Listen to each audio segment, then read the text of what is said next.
لو سألت أي لاعب فري فاير من أقوى لاعب راح يجاوبك بوايت 444. في هذا الفيديو راح نعرف من هو وايت وكيف اشتهر لهذه الدرجة.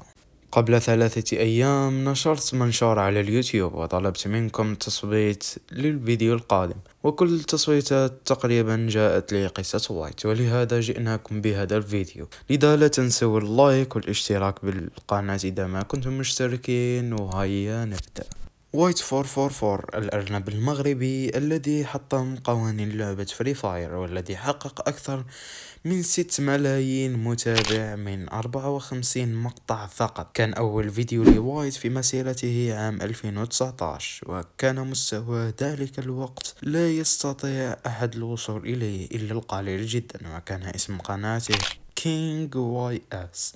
وحقق وايت أول 10,000 مشترك بمجموع 100,000 مشاهدة فقط. يعني تقريبا لو كان أحد ب100,000 مشاهدة يستطيع أن يجيب 1000 أو 2000 متابع أو حتى أقل. أنا واحد من الناس عندي أكثر من 215,000 مشاهدة في القناة، وجبت فقط 2560. لذا اشتركوا بالقناة لنصل ل10,000 متابع في أقرب وقت، ويكون لكم مفاجأة كبيرة.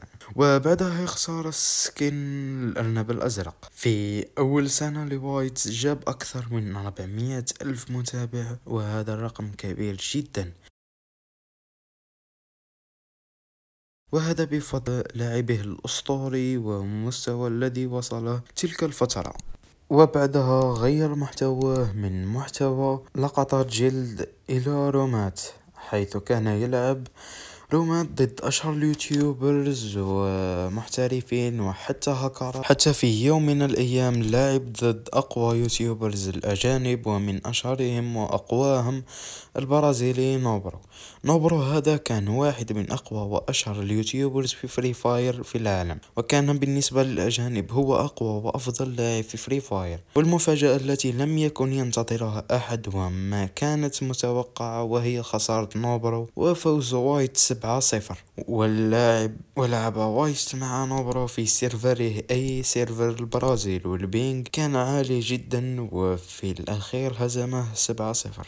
وجلد يوتيوبرز آخرين وتبند حسابه للأسف وخرج من الشراكة، والآن هو معتزل ويبقى أسطورة فري فاير. وهذه كانت قصة الأسطورة وايت. وإذا كنت حاب تشوف محتوى آخر أو قصة أخرى اكتب لي في التعليقات، ولا تنسى اللايك والاشتراك بالقناة، والسلام.